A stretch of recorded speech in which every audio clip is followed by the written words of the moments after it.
Sir, మరి delimitation మహిళా reservation బిల్లులపై ప్రభుత్వానికి ప్రతిపక్ష పార్టీ మధ్య ఏమాత్రం ఏకాభిప్రాయం కుదరనటువంటి పరిస్థితిని చూస్తున్నాం. ఎందువల్ల సార్?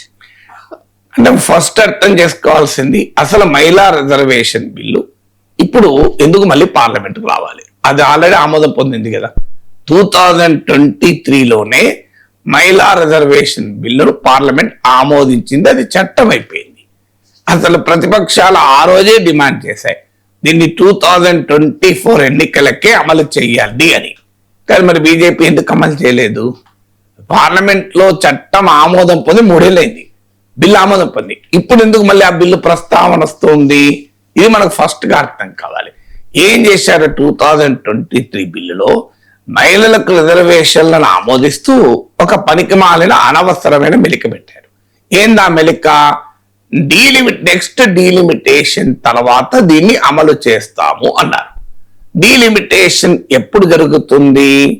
ఎప్పుడు జరగాలి అంటే రాజ్యాంగంలో ఉన్నది ఏంటంటే, మీకు 2000 మొదలు ఇందిరాగాంధీ ప్రభుత్వం పార్లమెంట్ సీట్ల సంఖ్య పైన ఫ్రీజ్ విధించింది, అంటే స్తంభింపజేసింది. ఆ తర్వాత అటల్ బిహారీ వాజ్పేయి మరోసారి 25 ఏళ్ల పాటు పార్లమెంట్ సీట్ల పైన ఫ్రీజ్ విధించారు. అందువల్ల 2026 తర్వాత జరిగేటువంటి ఫ్రెష్ సెన్సెస్ ఆధారంగా డీలిమిటేషన్ చేసి అప్పుడు మీకు డీలిమిటేషన్ చేయాల్సి ఉంటుంది. సో ప్రభుత్వానికి ఏంటంటే మహిళా రిజర్వేషన్లను అనవసరంగా డీలిమిటేషన్ తో లింక్ చేసే వరకు ఇప్పుడు 2026 సెన్సెస్ జరుగుతున్నాయి. ఇది అయ్యాక డీలిమిటేషన్ ఒక 3-4 ఏళ్ళు పడుతుంది. అది అయ్యాక మీకు 2029 ఎలక్షన్స్ కాస్త అయిపోతాయి. అందుకే ఇప్పుడు ఎత్తుగడగా ఏం చేస్తున్నారు? డీలిమిటేషన్ ను లేటెస్ట్ సెన్సెస్ ప్రకారం కాకుండా 2011 సెన్సెస్ ప్రకారమే చేసి మేము మహిళలకు రిజర్వేషన్లు ఇస్తాం, సీట్లు పెంచి అంటున్నారు. సో ప్రతిపక్షాలు అనేది అసలు ఈ గందరగోళం ఎందుకు? మీరు మహిళా రిజర్వేషన్లో డీలిమిటేషన్ తో డీలింక్ చేయండి, సరిపోతుంది. చాలా simple amendment bill, women reservation బిల్లుకు ఒక అమెండ్మెంట్ తేవాలి. డీలిమిటేషన్ తర్వాత చేస్తామన్నది తీసేసి ఎగ్జిస్టింగ్ నెంబర్స్ తో చేయొచ్చు. ఇప్పుడు 543 సీట్స్ ఉన్నాయి, ఆటోమేటిక్ గా 181 ఎంపీలు ఉమెన్ ఎంపీలను తీసుకురావచ్చు కమిట్మెంట్ ఉంటే. కానీ సమస్య ఏంటంటే బీజేపీలోనే పురుషోత్తం గౌడ్ అంగీకరించారు. అది చెప్పలేక డీలిమిటేషన్ చేసి 543ని 850 చేసి అందులో 1/3 ఇచ్చేసారనుకోండి, మగవాళ్ళకు ఉండే సీట్లు ఏమాత్రము మారవు, అదనంగా పెరిగినవి మాత్రమే మహిళలకి ఇవ్వచ్చు. అందువల్ల తమ పార్టీలోనే ఉన్న మెన్ ఒప్పుకోవడం లేదు గనక డీలిమిటేషన్ తో దీన్ని అనవసరంగా లింక్ చేశారు. ఇది చెప్పుకోలేక ప్రతిపక్షాలు బదనాం చేస్తున్నారు. మీరు మహిళా రిజర్వేషన్లను ఆమోదించడం లేదు. అసలు మహిళా రిజర్వేషన్లకు ఎవరు వ్యతిరేకం? అది ఆల్రెడీ చట్టం అయిపోయింది, అన్ని పార్టీలు ఆమోదించే చట్టమే అయిపోయింది. మీరు అమలు చేయకుండా 3 ఏళ్ల దాకా ఆపు కూర్చున్నారు. 2023లోనే చట్టమైంది, 2024 ఎలక్షన్స్ లోనే అమలు చేయొచ్చు. చెయ్యకుండా మీరు డిలే చేస్తున్నది ప్రభుత్వం. ఇప్పుడు తెలివిగా డీలిమిటేషన్ ని ముందుకు పట్టుకొచ్చి 2011 సెన్సెస్ ఆధారంగా డీలిమిటేషన్ చేస్తామన్నది ప్రభుత్వ వాదన. సో ప్రతిపక్షాలు చాలా సింపుల్ చెప్తున్నారు, మే డీలిమిటేషన్ బిల్లును ఉమెన్ రిజర్వేషన్ డీలింక్ చేయండి, మేము ఉమెన్ రిజర్వేషన్ బిల్లు ఆల్రెడీ ఆమోదం పొందింది, సింపుల్ అమెండ్మెంట్ తీసుకురండి, డీలింక్ చేస్తూ ఆటోమేటిక్ గా అది వెంటనే అమలవుతుంది. ఇలా తేడా ఉంటుంది.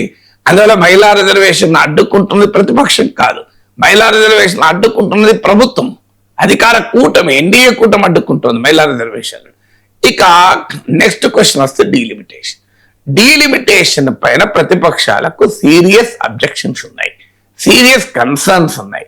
ప్రతిపక్షాలకే కాదు, ప్రతిపక్ష పాలిత రాష్ట్రాలకు కన్సర్న్స్ ఉన్నాయి.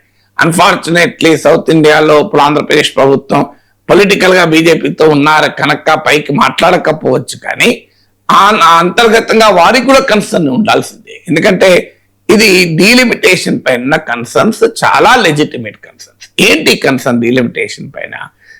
మొదటి కన్సర్న్ ఏంటంటే అసలు ప్రభుత్వ ఇంటెన్షన్ ఏంటి? 2026 సెన్సెస్ ఆధారంగా డీలిమిటేషన్ చేయాలి, అది రాజ్యాంగంలో స్పష్టంగా ఉంది. పైగా 2026 సెన్సెస్ జరుగుతున్నాయి. ఇప్పుడు అర్జెంట్ గా డీలిమిటేషన్ తెచ్చి 2011 సెన్సెస్ ఆధారంగా ఎందుకు తేవాలి? ఇంతవరకు ప్రభుత్వం దీనికి ఆన్సర్ చెప్పలేదు. 2021లో సెన్సెసే జరపలేదు, సెన్సెస్ కూడా జరపడం ఇష్టం లేదు. ఎందుకు ఇప్పుడు 2026 సెన్సెస్ తర్వాత చేయకుండా 2011 సెన్సెస్ ఎందుకు చేస్తున్నారు? ఇది మొదటి క్వశ్చన్. రెండో అనుమానం ఏంటంటే దీనివల్ల ఎందుకు 2026 సెన్సెస్ లో కాస్ట్ సెన్సెస్ కూడా జరుగుతుంది. Bharatiya Janata party cost senses కు వ్యతిరేకం, అనివార్యంగా ఒప్పుకోవాల్సి వచ్చింది. మీకు ఒప్పుకున్నారు కనుక కాస్ట్ సెన్సెస్ డేటా వస్తే అణగారిన కులాల సంఖ్య పెరిగే అవకాశం ఉంటుంది. ఇప్పుడు ఉదాహరణకు ఎస్సీ ఎస్టీల జనాభా పెరుగుతుంది, వాళ్ళకి ఎక్కువ సీట్లు ఇవ్వాల్సి వస్తుంది. అది ఇష్టం లేదు, తమ అప్పర్ కాస్ట్ లాబీ ఒప్పుకోదు బీజేపీలో. అందుకొరకు సామాజిక న్యాయంని పక్కకు తప్పించటానికి కాస్ట్ సెన్సెస్ డేటా వచ్చే సెన్సెస్ దాకా ఆగక ముందు 2011 సెన్సెస్ వరకే కంప్లీట్ చేయాలి అనేది ప్రభుత్వ ఆలోచన అనేది రెండవ సమస్య. మూడో సమస్య ఏంటి? సౌత్ ఇండియన్ స్టేట్ సమస్య. సౌత్ ఇండియన్ స్టేట్ ఆందోళన ఏంటి? పాపులేషన్ సెన్సెస్ రాజ్యాంగంలో క్లియర్ ప్రొవిజన్ ఉంది. ఆర్టికల్ 81(2)B అనుకుంటాను, సబ్జెక్ట్ టు కరెక్షన్. 81(2)B ఏం చెప్తోంది? రాజ్యాంగంలో ఉన్న నిబంధన ఏంటి? ఆ ఒక రాష్ట్రంలో ఉండేటువంటి లోకసభ సీట్ల సంఖ్య దేశ జనాభాలో ఉండే ప్రపోర్షన్ కు తగినట్టుగా ఉండాలి. అంటే దేశ జనాభాలో ఒక రాష్ట్రానికి ఏ నిష్పత్తి అయితే ఉంటే లోక్సభలో ఆ రాష్ట్రానికి సభ్యుల సంఖ్య కూడా అదే నిష్పత్తిలో దాదాపు ఉండాలి. ఇది రాజ్యాంగంలో ఉంది. ఇప్పుడు అలా ఉండాలి అంటే ఏం జరుగుతుంది? జనాభా తగ్గించి నియంత్రించిన రాష్ట్రాలు నష్టపోతాయి. ఇప్పుడు అందుకొరకే కదా 1971 నుంచి ఇప్పటి వరకు ఫ్రీజ్ పెట్టింది. ఎందుకంటే 71 తర్వాత సదరన్ స్టేట్స్ ఏమో బాగా జనాభా నియంత్రించాయి. బీహార్, ఉత్తరప్రదేశ్, మధ్యప్రదేశ్, రాజస్థాన్, ఇన్ని రాష్ట్రాలు నార్త్ ఇండియన్ స్టేట్స్ బీజేపీకి బలమున్న రాష్ట్రాలేమో జనాభాను అడ్డగోలుగా పెంచాయి కనుక ఇప్పుడు రాజ్యాంగంలో ఉన్న ఈ నిబంధన ప్రకారం ప్రపోర్షన్ అనేది సేమ్ ఉండాలి అన్నప్పుడు సహజంగానే నష్టపోయేది జనాభా నియంత్రించిన రాష్ట్రాలు. మరి ఇప్పుడు ఎలా మరి జనాభా పెరిగినా ఎందుకు మారలేదంటే నేను ఇంతకుముందు చెప్పినట్టు ఇందిరాగాంధీ హయాంలో మొదటిసారి, వాజ్పేయి హయాంలో రెండోసారి ఒక ఫ్రీజ్ పెట్టారు. ఎందుకంటే నెక్స్ట్ 25 years వరకు సీట్ల సంఖ్యలో మార్పు ఉండు అని. అందువల్ల ఈ కాన్స్టిట్యూషనల్ ప్రొవిజన్ ఉన్నా ఆ ఫ్రీజ్ వల్ల పెరగలేదు. ఇప్పుడేమో ఆ ఫ్రీజ్ తీసేస్తున్నారు, కానీ ఈ కాన్స్టిట్యూషనల్ ప్రొవిజన్ అట్లే ఉంచుతున్నారు. అంటే జనాభా నిష్పత్తిలో సీట్ల నిష్పత్తి ఉండాలి అన్న నిబంధన తొలగించడం లేదు, కానీ మీకు సీట్ల సంఖ్య పైన ఉన్న స్తంభింపే దాన్ని తొలగిస్తున్నారు. దానివల్ల ఏం జరుగుతుంది? క్లియర్ గా సౌత్ ఇండియన్ స్టేట్స్ అన్యాయం జరుగుతుంది. ఓవరాల్ గా ఏం చెప్తున్నారు? ఇప్పుడున్న నిష్పత్తి అలాగే కొనసాగుతుంది అంటున్నారు. ఇప్పుడున్న నిష్పత్తి అలాగే కొనసాగుతుంది అంటున్నారు. సో అని లెక్కలు కూడా చెప్తున్నారు. ఇప్పుడు సౌత్ ఇండియాలో 129 సీట్స్ ఉన్నాయి, అది 195 అవుతుంది. 24% ఉంటుంది సౌత్ ఇండియాకు. దీంట్లో ఏమీ మార్పు లేదు. అన్ని రాష్ట్రాలకు ఉన్న సీట్లలో 50% పెంచుతాము అని చెప్తున్నారు. ఉదాహరణకు కర్ణాటకకు 28 ఉన్నాయి, 42 అవుతుంది. కర్ణాటక షేర్ ఇన్ లోక్సభ 5.1% ఉంటుంది. అలాగే తమిళనాడులో 39 సీట్స్ ఉన్నాయి, 20 పెరుగుతాయి, 59 సీట్స్ అవుతాయి. మీకు 7.23% అవుతుంది. ఇప్పుడు 7.18 ఉంది, కాస్త పెరుగుతుంది తమిళనాడుకి అని చెప్తున్నారు.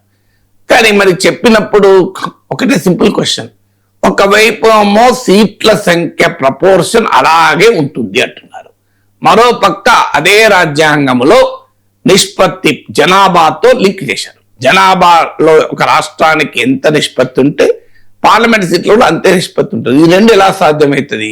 జనాభా నిష్పత్తిలోనే పార్లమెంట్ లో రాష్ట్రాల సీట్లుంటే ఖచ్చితంగా 50% యూనిఫామ్ గా పెంచడం సాధ్యం కాదు.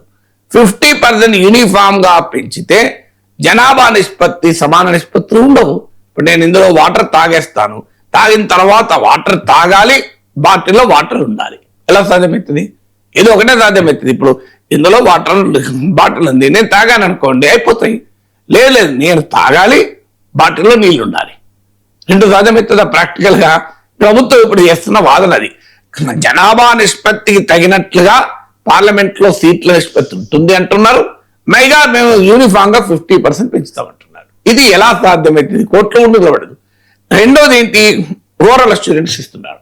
అయ్యా బిల్లులో పెట్టవయ్యా 50% పెంచుతాం సమానంగా అంటే పెట్టడం లేదు. మీకు లాస్ట్ టైం పార్లమెంట్ లో బిల్లు ఓడిపోయింది అందుకే.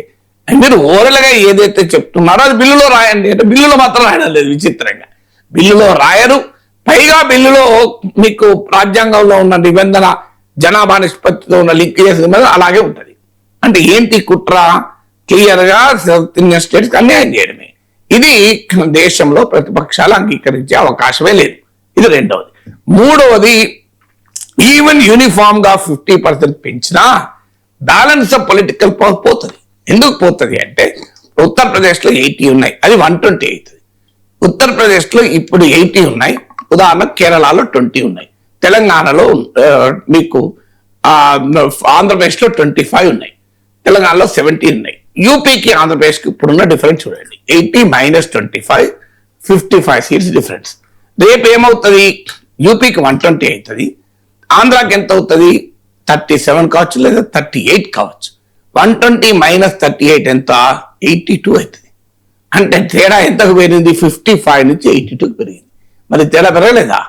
అందువల్ల ఈవెన్ 50% పెంచినా బ్యాలెన్స్ ఆఫ్ పవర్ వైడన్ అవుతుంది, ఇప్పుడున్న దానికన్నా పెరుగుతుంది. ఇది మూడో సమస్య.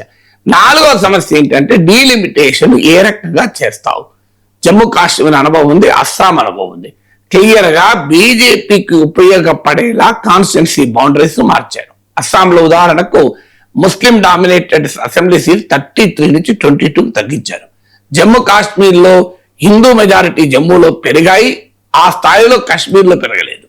పోనీ ఇదంటే హిందూ ముస్లిం ఇష్యూ. ఆఖరికి బౌండరీస్ కూడా ఎట్లా మార్చారు అస్సాంలో అంటే కాంగ్రెస్ పార్టీకి బలమున్న సీట్లను రెండుగా డివైడ్ చేసి పడేశారు. అంటే కాంగ్రెస్ పార్టీకి బలమున్న సీట్ల ఏరియాలను ఒక చోట కాన్సన్ట్రేట్ కాకుండా డివైడ్ చేశారు.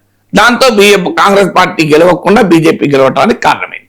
ఇలా అస్సాంలో 90 సీట్లు గెలవటానికి బీజేపీ కారణం, అదొక ముఖ్యమైన కారణం డీలిమిటేషన్ లో చేసినటువంటి కరసేవ. ఇప్పుడు కూడా దేశవ్యాప్తంగా డీలిమిటేషన్ అడ్డు పెట్టుకొని కాన్స్టిట్యున్సీ బౌండరీస్ ను, మీకు ఎలక్షన్ డేటా ఉంటుంది, పోలింగ్ బూత్ వైజ్ డేటా ఉంటుంది పార్టీ దగ్గర. సో బీజేపీకి అది బలమున్న ప్రాంతాలన్నింటినీ ఒక చోట చేర్చి ఎక్కువ సీట్లు బీజేపీకి వచ్చేలా ప్రతిపక్షాలకు బలమున్న సీట్లను డివైడ్ చేసి ముక్కలు చేసి ప్రతిపక్షం బలహీన పడేలా ఒక ఎత్తుగడ చేస్తుంది. అస్సాంలో జమ్మూ కాశ్మీర్ లో చేసిన అనుభవం ఉంది కనుక డీలిమిటేషన్ పట్ల ఆ ఆందోళన అనేది ప్రతిపక్షాలు వ్యక్తం చేస్తున్నాయి. సో ప్రతిపక్షాలు డీలిమిటేషన్ పైన వ్యక్తం చేస్తున్న ఆందోళన, దీంతో పాటు అసలు 543 సీట్లుంటేనే ఎంపీలు ఏం మాట్లాడుతున్నారో ఎవరికి అర్థం కావడం లేదు. ఎంపీలు అసలు డిస్కషన్ లో ఎంతమంది ఎంపీలు పాల్గొంటారో తెలియదు. అనేక మంది ఎంపీలు జీవితంలో ఒక క్వశ్చన్ అడగకుండా 5 ఏళ్ళు పూర్తి చేస్తున్నారు, ఒక్క నిమిషం మాట్లాడకుండా పూర్తి చేస్తున్నారు. అసలు పార్లమెంట్ రణగుణ ధనులు తప్ప ఏ ట్రాన్సాక్షన్ లేదు. ఇప్పుడు 850 జరిగితే అసలు పార్లమెంట్ ఎలా ఉంటుంది అని మనం ఊహించుకోగలమా అనేది మరో అనుమానం. ఇలా డీలిమిటేషన్ ఎక్సర్సైజ్ పైన ప్రతిపక్షాలకు సీరియస్ అప్రిహెన్షన్స్ ఉన్నాయి, తీవ్రమైన న్యాయమైన ధర్మబద్ధమైన భయాలు ఉన్నాయి కనుక ప్రభుత్వంతో సహకరించడానికి కూడా సిద్ధంగా లేరు. దాన్ని అనవసరంగా మహిళా బిల్లుతో లింక్ చేసి చూడు మహిళా బిల్లును వ్యతిరేకిస్తున్నారు. మహిళా బిల్లు ఆల్రెడీ చట్టం అయిపోయింది. మీరు తీసుకున్న పాపం ఏంటంటే దాన్ని లింక్ చేశారు అనవసరంగా. డీలిమిటేషన్ తీసి పడేస్తే పని అయిపోతుంది. ఏముంది? డీలిమిటేషన్ తీసి పడేస్తే మహిళా బిల్లు వెంటనే అమలవుతుంది.